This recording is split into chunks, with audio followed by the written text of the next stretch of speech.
우리가 일반 사람들이 뇌졸중이라고 막 계속 말씀하시는 건 완전히 잘못된 말이고 그 말은 없고요. 뇌졸중입니다.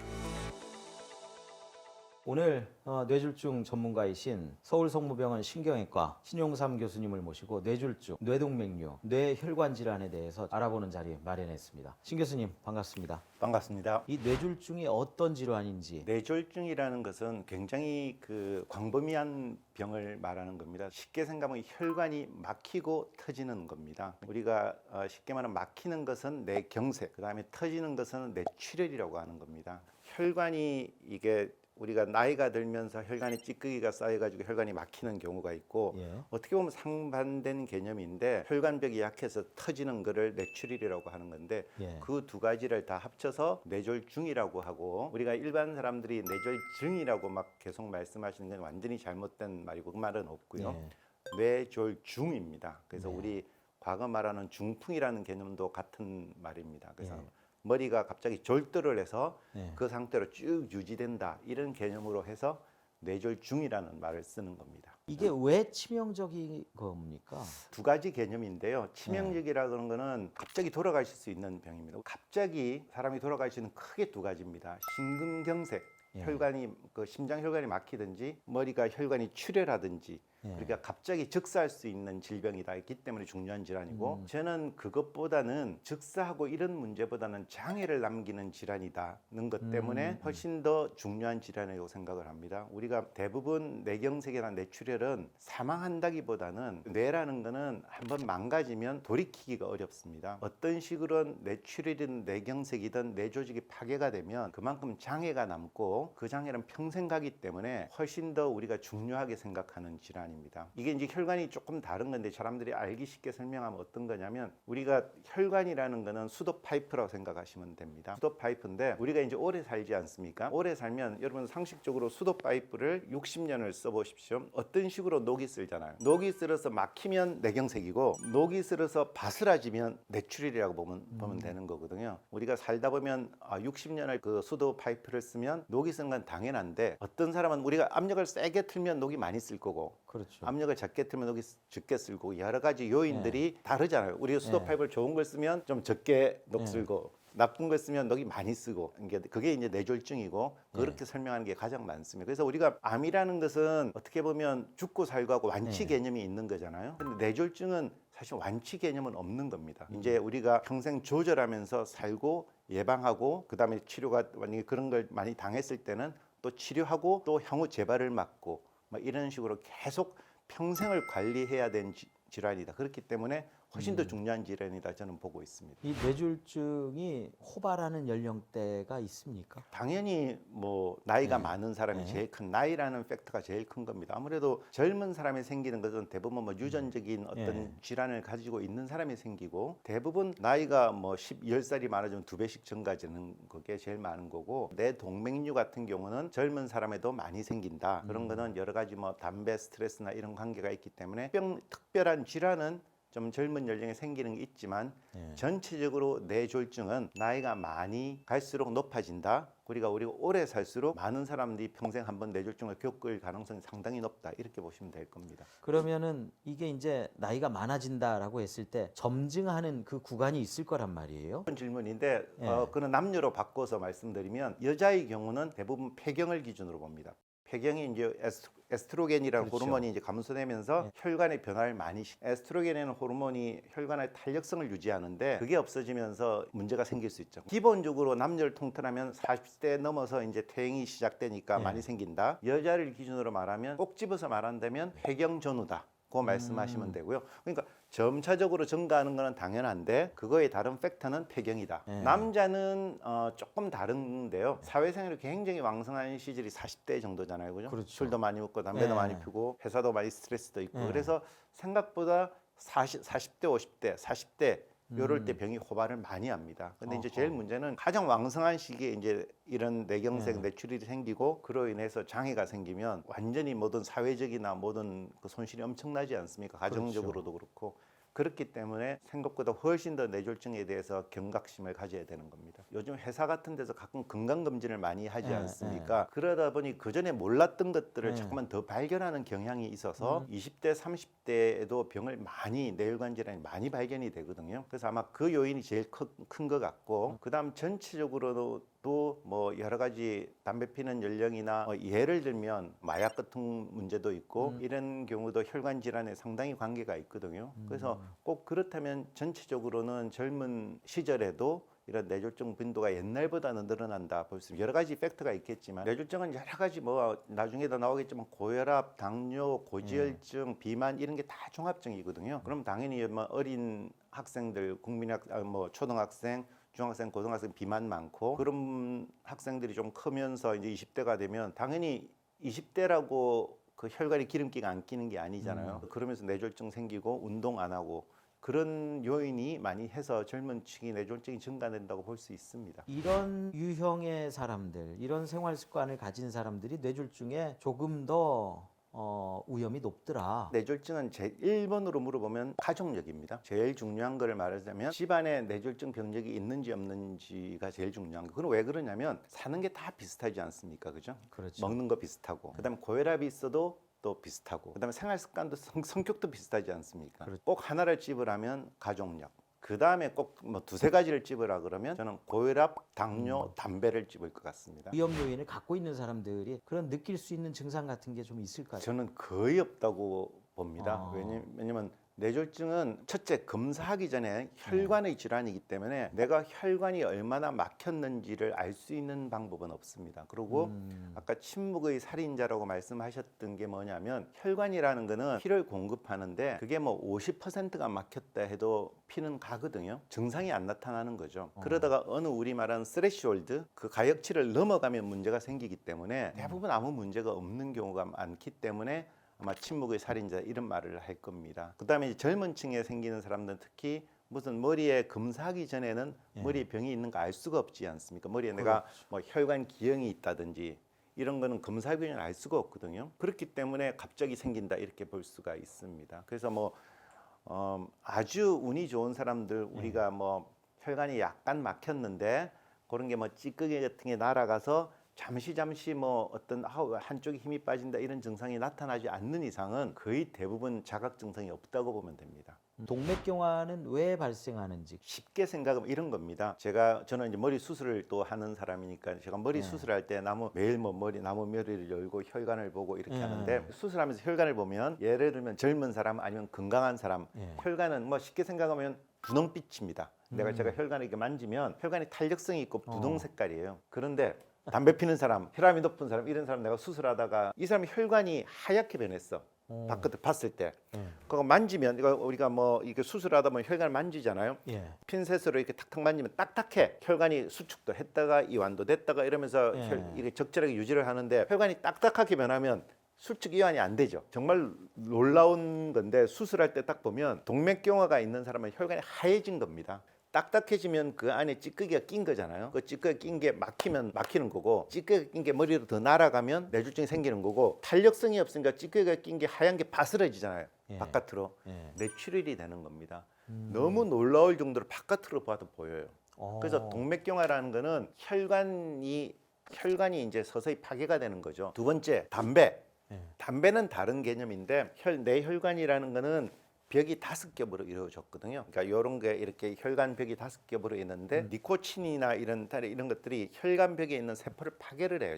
혈관이 직접 파괴를 하는 거죠. 그래서 동맥경화가 생기는 거죠. 기전이 좀 다른 두 가지. 비만, 고지혈증, 당뇨 이거는 같은 개념으로 생각하면 됩니다. 그거는 지방 대사가 안 되고 여기 기름기가 끼는 겁니다. 그런 것 때문에 그 혈관을 하얗게 변하게 만드는 겁니다. 실제로 보면 놀라울 정도로 무섭다. 나이가 70인 분도 수술하면 분홍색인 사람이 있고 40인 사람도 수술하면 하얗게 변한 사람이 있어요. 뇌졸중 환자들 중에 동맥경화를 동반한 경우가 어느 정도나 됩니까? 거의 뭐 대부분이라고 보면 될 것 같습니다. 아하. 요인들이나 이런 거는 다양한 원인이 있다. 하지만 우리가 아까 똑같이 말한 그중에 가족력은 크다. 그렇지만 가족력은 우리가 바꿀 수 있는 게 아니다. 그렇지만 가족력이 있다고 더 비관할 건 없는 게요. 후천적 요인이 더 크거든요. 가족력은 갖고 태어난 거지만 내가 그 다음부터 60년, 70년 삶은 내가 만든 거잖아요. 그건 내가 만들어 나갈 수 있는 거기 때문에 저희가 그런 가족력이 있는 사람 차라리 더 조심하는 경우는 평생 잘 사는 거예요. 왜냐하면 관리를 조심하니까, 하기 때문에. 예. 관리하니까. 근데 나는 건강하다, 뭐 괜찮다, 아무 문제 없다, 운동도 잘한다, 담배 피워도 멀쩡하더라. 지금 담배 피우는 게 문제되는 게 아니고 그게 누적이 돼서 문제되는 거죠. 그런 것처럼 평생 관리를 해야 되는 거다. 여러 가지 반복되지만 유전적 요인은 바꿀 수 없고 뒤에 후천적 요인이 훨씬 더 크다. 그거는 우리가 조심하면 바꿀 수 있다. 이게 아스피린이 이 심뇌혈관 질환을 예방하는데 효과가 있습니까? yes or no 이렇게 말을 할 수가 있는데요. 예. 기본적으로 건강한 사람한테 아스피린의 효과가 있냐면 저는 없다고 봅니다. no. 왜냐하면 부작용이 있기 때문에 기본적으로 아스피린은 병원에서 심장 의사나 머리 의사가 당신은 아스피린이 좀 필요할 것 같습니다 하면 먹어도 됩니다. 하지만 그냥 아스피린을 먹겠다는 거는 저는 전혀 권유하지 않습니다. 예를 들면 아스피린이라는 거 우리가 건강한 사람한테 먹지 말라는 거 하는 이유는 첫째, 아스피린은 위장 장애가 조금 있을 수 있죠. 그러니까 다른 부작용이 있을 수 있다. 또 아스피린은 가끔 출혈성 경향이 있다. 몸의 출혈이나 머리 출혈을 일으킬 수 있다. 그래서 전체적으로 뇌졸중에 도움은 되지만은 출혈도 일으킬 수 있고 위장 장애도 일으킬 수 있다. 하지만 뇌경색 환자에서는 출혈도 일으킬 수 있고 위장 장애도 일으킬 수 있지만 훨씬 더 이득이 많은 거죠. 사실 이제 지주막하 출혈이라고 하는 뇌졸중은 갑자기 죽는 병이 아니라 그랬잖아요, 그죠? 그렇죠. 장애를 남긴다. 예. 뇌지주막하 출혈이라는 건 뭐냐면 뇌경색과 뇌출혈이 있는데 뇌출혈 중에서 가장 위험한 병이 뇌지주막하 출혈이라는 겁니다. 그건 두 가지로 설명을 할 수 있는데 중요성이 하나는 갑자기 급사할 수 있다는 게 제일 첫 번째입니다. 혈관이 막힌다 급사는 안 하거든요. 환자가 급사를 했다. 그러면 심근경색이나 뇌지주막하 출혈입니다. 두 번째, 뇌 동맥류는 예방이 가능하다는 겁니다. 왜냐하면 이거는 동맥경화나 이런 거 조금 달리 혈관이 부풀어져 있는 걸 갖고 있는 겁니다. 그래서 그거는 예를 들면 다른 거죠. 뇌졸중은 미리 검사도 잘 몰라요. 그냥 당신 동맥경화가 있어서 앞으로 조심해야 되겠네 이 정도를 알 수가 있잖아요. 근데 동맥류는 우리가 혈관을 검사를 하면 동맥류가 발견이 되는 겁니다. 예방이 가능한 질환이다. 완전히 상반되죠. 갑자기 죽을 수 있다. 터지면. 근데 또 다른 거로는 예방이 가능하다. 미리 이거는 병이 있는 거다. 그래서 우리가 검사만 한번 했으면 미리 치료할 수 있었던 건데 안 했기 때문에 돌아가시거나 장애가 올 수 있다. 요즘 그러니까 검진을 많이 하잖아요. 하면 막 100명을 찍으면 한 3명에서 7명이 동맥류가 있다고 해서 진단이 됩니다. 그러니까 굉장히 중요한 질환입니다. 뇌지주막하 출혈로 병원에 왔을 때 생존율이 3분의 1로 봅니다. 3분의 1은 병원 오기 전에 사망합니다. 병원까지 못 오고 3분의 1은 병원에서 열심히 치료를 했는데도 심한 장애가 있거나 뭐 어떻게 그럴 수 있고 3분의 1은 완전히 멀쩡하게 완치. 지주막하 출혈이라는 게 무슨 병이냐면 어떻게 보면 아까 뇌출혈 중에 좀 다른 게 뇌출혈 중에서는 뇌실질 뇌출혈이라는 게 있습니다. 고혈압성 뇌출혈. 거기는 뇌 자체에서 출혈이 되기 때문에 뇌가 손상이 되는 겁니다. 그러니까 내가 수술을 하더라도 생명은 건질 수 있는데 예를 들면 뇌출혈로 돼서 마비가 왔다. 그 마비는 장애가 남는 겁니다. 그래서 그거는 정말로 치료를 잘해도 내가 생명을 살리지만은 이분은 어느 정도의 마비가 있을 수 있는 게 그냥 일반적인 뇌출혈, 고혈압성 뇌출혈이라는 병이거든요. 지주막하 출혈은 좀 다른 게요. 꽈리라는 게 뇌에 이 공간이 있어요. 공간이 꽈리라는 게 그 공간에 이렇게 혈관들이 큰 혈관들은 뇌와 뇌 사이 공간에서 혈관이 있거든요. 거기서 터지는 거기 때문에 뇌출혈이 대부분 그 공간에 생겨요. 운이 좋게 이걸 잘 치료해서 재출혈을 막고 그러면 공간에 있는 출혈은 흡수가 되기 때문에 뇌 손상을 잘 안 줘요. 드라마틱하게 정상으로 될 가능성이 높아요. 아무 장애가 없이. 그래서 뇌지주막하 치료 왜 중요하냐면 죽을 수 있는 질환이다. 하지만 잘 치료하면 완전히 후유증 하나도 없이 완전히 살 수 있는 질환이다. 이렇기 때문에 중요한 질환이라고 볼 수 있습니다. 그 뇌동맥류가 발생한 환자들, 파열된 환자들에 대한 치료에 대해서 말씀 좀 부탁드립니다. 좋은 질문이신데요. 그 첫째 뇌동맥류 파열의 치료의 목적이 뭐냐는 거거든요. 목적은 우리가 출혈돼 있는 것을 제거하는 목적이 아니고요. 뇌지주막하 출혈 환자의 치료의 목적은 다시 출혈하는 걸 막는 겁니다. 이제 뭐냐면 꽈리가 터졌잖아요. 터져서 출혈이 안 멈추면 그냥 죽는 거죠. 그러니까 병원 못 오는 겁니다. 예. 그냥 끝이죠. 예. 근데 대부분 이제 출혈이 탁 되면 예. 뇌압이 탁 올라가니까 어느 정도 출혈되고 피가 멈춰서 병원에 와요. 그렇게 되면 환자가 사는 겁니다. 그래서 지금은 의식은 있는 상태가 대부분이거든요. 예. 그래서 터졌는데 예. 터진 데 피딱지가 잠시 앉아있어 잠시 멈춘 거예요. 그래서 치료의 목적은 이 터진 꽈리를 다시 안 터지게 수술이든 시술 안 예. 터지게 하는 게 치료의 목적입니다. 그래서 우리 그 전문 용어로 말하면 뇌동맥류, 뇌지주막하 출혈의 치료 목적은 재출혈을 방지하는 겁니다. 안 터지게 다시. 예. 그 다음에 현재 터진 거는 약물 치료로 회복을 하게 만드는 겁니다. 그래서 그 치료는 두 가지가 있습니다. 하나는 수술적 치료. 예. 수술이라는 건 이런 파리가 이 주먹 여기에 터졌다 그러면 예. 여기를 이런 그 클립으로 딱 묶어버리는 겁니다.